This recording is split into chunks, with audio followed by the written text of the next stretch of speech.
Mi contacto con Paul Auster fue relativamente hace poco. Cayó en mis manos un artículo donde hablaba de su novela 4321, publicada en 2017. Paul dice que toda su vida se había estado preparando para esta obra y que el destino le hizo escribirla. En muchas de sus novelas, las decisiones que toman los personajes hilvanan las consecuencias de las decisiones que han tomado. No hay nada más emocionante que el lector sienta el hechizo para seguir manteniéndolo satisfecho. Leyendo una entrevista con el traductor en español de la obra Benito Gómez Ibáñez, dice que lo más complicado de traducir 4321 no es la extensión, sino el tono, unas 40 o 50 páginas normales, como un episodio más, escritas en su sintaxis más conocida. Describe situaciones en estilo sencillo y va creciendo, se complica con el desarrollo en un crescendo emocional. Eso es lo que atrapa a los lectores y llega a la emoción universal que todos compartimos, pero luego cambia, se va la frase cortante con enlaces simples, copulativos y adversativas, todas iguales. Es un maestro de la referencia y del recoveco, y me ha sorprendido que sin disfrazar nada haya dado con una nueva forma de contar que iba muy bien con el insólito grosor de la novela. Por último, hay que decir que es un libro que se puede plegar en 4 partes y coinciden a la perfección, que mantiene una coherencia muy llamativa. En conclusión, longitud, grosor y estilo van de la mano. La importancia crucial para los que no leemos con fluidez el idioma de Shakespeare es la traducción. Un buen traductor puede arruinar o lucir una novela. Por supuesto, si no es buena, no hay nada que hacer. Después fueron muchos más títulos. Entre ellos cayó en mis manos La historia de Nueva York, de género policíaco. Todo empezó por un número equivocado. El teléfono sonó 3 veces en la mitad de la noche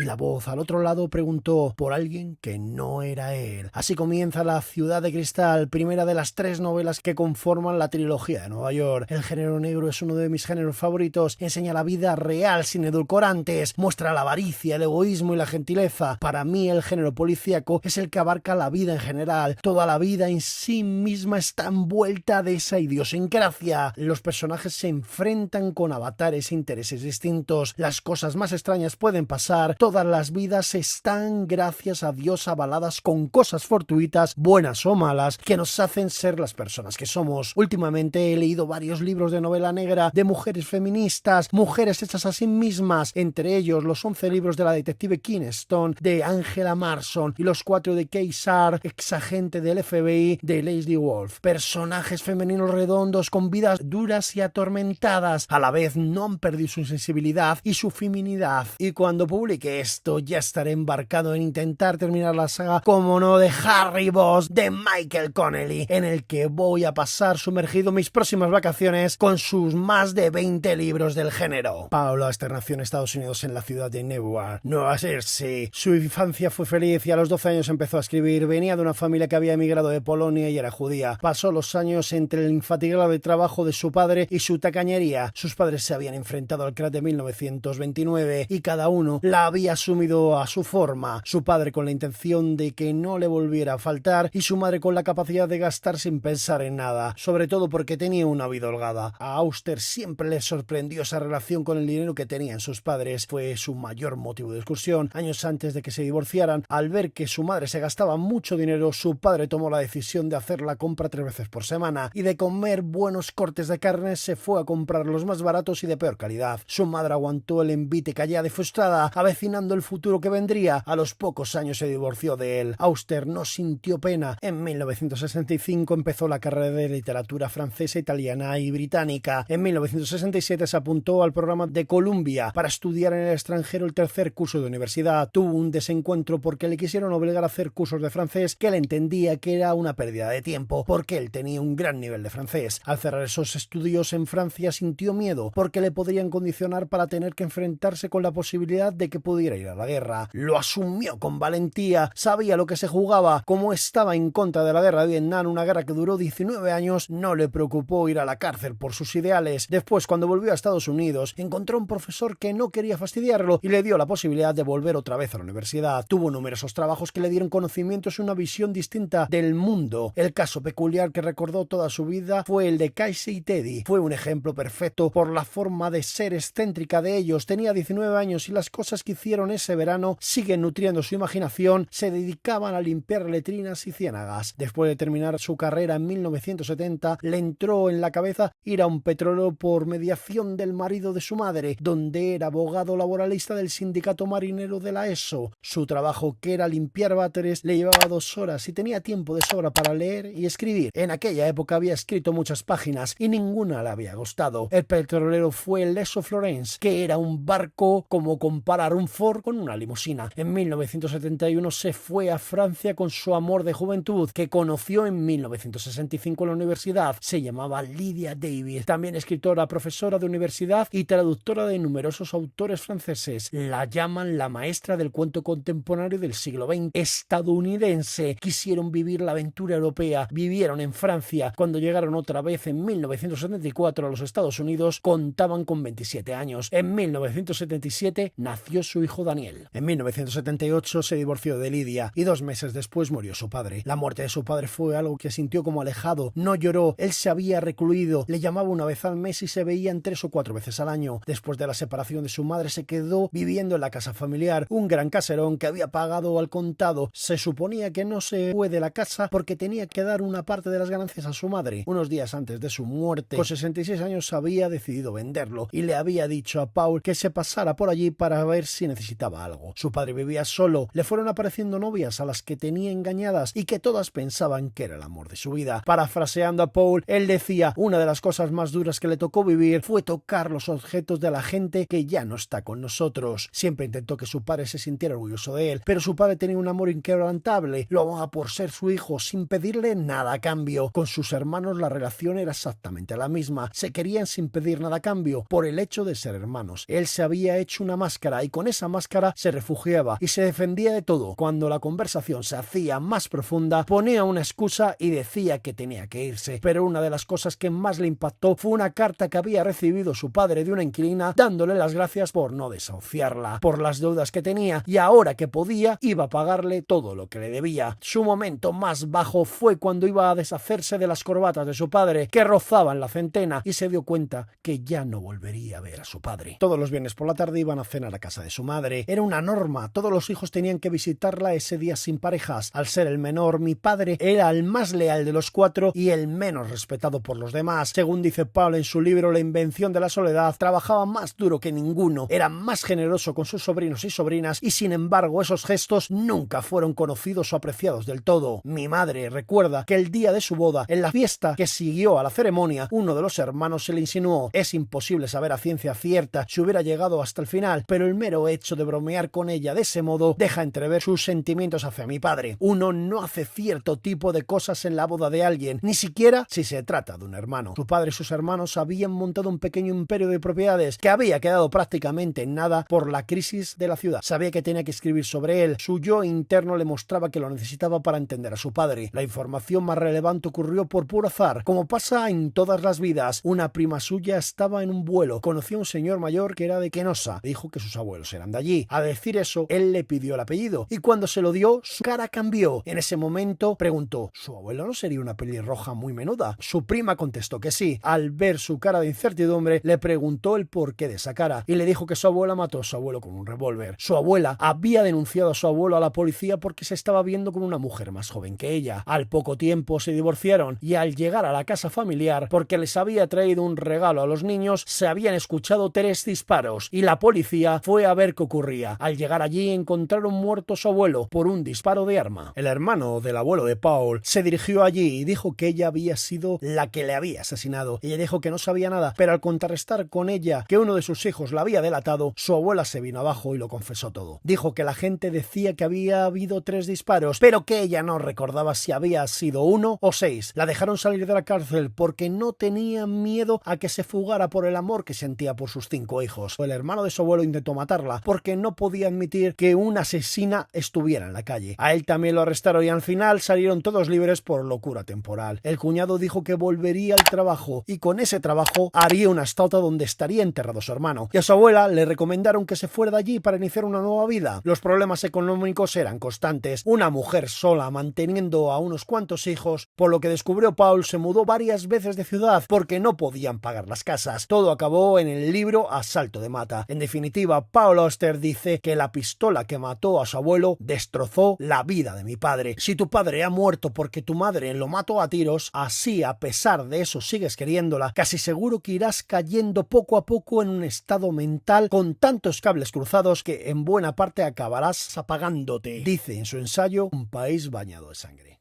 La muerte del padre le permitió vivir más holgado y poner todo su esfuerzo en ser escritor. Desde 1967 vivió en Nueva York y en 1976 consiguió publicar su primer libro, que escribió con el seudónimo Paul Benjamin, el cual durante muchos años fue un libro de culto de novela negra, aunque obtuvo escaso rédito comercial. En 1981 se casó con su segunda mujer, Siri Hutberg. Su hija, Sofía Auster, nació el 6 de julio de 1987. Entre medias publicó La invención de la soledad y la trilogía de Nueva York. En 1995 escribió el guión y codirigió con Wayne Wan 2 películas, Cigarros y Humos del vecino. Después escribió el guión y dirigió la película Heridas de amor en 1998 y su última película La vida interior de Marty Frost, cine independiente que normalmente es para minorías. Siempre escribió con pluma y lo transcribió en su inseparable Olimpia, de fabricación alemana, con la cual trabajaba 6 horas al día y 7 días a la semana. Siempre le dieron miedo los teclados y por eso siempre rehusó cambiar su forma de trabajar. En 2002 publicó La historia de la máquina de escribir, con dibujos de Sam Menser. Quería hacernos entender, como dice Auster, convertir un objeto inanimado en un ser con una personalidad, con una presencia en el mundo. En una entrevista a Paul Auster le preguntan: el cuerpo brinda placeres, pero también cosas desagradables. Por ejemplo, ese ataque de pánico que pudo tener usted en 2002. ¿De qué fue síntoma ese ataque de pánico? Fue una revelación. No sabía que el cuerpo podía hacerle algo así a uno. Me quedé de lo más sorprendido. Ocurrió en un momento muy difícil. Se acababa de morir mi madre. De repente, aunque no padecía ninguna enfermedad, mi mujer, Siri, no estaba conmigo. Se había ido a ver a sus padres a Minnesota, a miles de kilómetros, para organizar el 80º cumpleaños de su padre. Estaba solo en Nueva York. Me llamó por teléfono la señora que iba a limpiar la casa de mi madre un día a la semana. Entró con una llave y se encontró a mi madre tendida en la cama. Llegué al acto y me la encontré muerta, encima de la cama. Fue un momento durísimo. La miré y lo primero que pensé fue que mi propia vida había empezado en ese cuerpo que yacía ahí, sin vida, y que no existían lazos más fuertes que los que hay entre el hijo y la madre. Luego me ocupé de todas esas cosas que hay que hacer cuando se muere alguien, tareas prácticas. Vino una prima a ayudarme a hacer todo. Pasé la noche en su casa, en Nueva Jersey. Como no podía dormir, me puse a beber whisky, un vaso, 2, y luego seguí hasta las 3 o las 4 de la mañana. Me bebí toda la botella. A la mañana siguiente había que hacer más gestiones administrativas, ir al depósito, decidir dónde iba a enterrarla, etcétera. Mi madre no había dejado testamento. Luego volví a mi casa en Brooklyn y volví a pasar en vela la noche siguiente y abrí una botella de whisky. Acabé por meterme en la cama agotado y borracho, pero a eso de las 5 de la mañana, cuando llevaba 2 horas durmiendo, me despertó el teléfono. Ya estaban cantando los pájaros, estaba agotado y me dije: tienes que dormir 10 o 12 horas, si no, no vas a poder con tu alma. Pero como un tonto descolgué el teléfono. Era otra prima, con quien había tenido anteriormente relaciones muy conflictivas, sobre todo cuando publiqué aquel libro sobre mi padre, La invención de la soledad, y empezó a decir cosas durísimas de mi madre, muy perversas. Yo estaba muy irritado. Concluyó la conversación y me di cuenta de que me había puesto en un estado tal que no podía volver a acostarme y seguir durmiendo. Me hizo un café muy cargado, luego otro y otro más. Al tomarme el cuarto con el estómago vacío, el cuerpo empezó a reaccionar de una forma muy rara. Me oí ruidos extraños en la cabeza, el corazón empezó a acelerarse y de repente no podía respirar. Entonces me asusté mucho. Quise ponerme de pie, pero me caí al suelo y noté que me dejaba de correr la sangre por las venas. Era como si los brazos y las piernas se me volvieran de hormigón. Pensé que llegaba la muerte, que me subía cuerpo arriba, y me invadió el espanto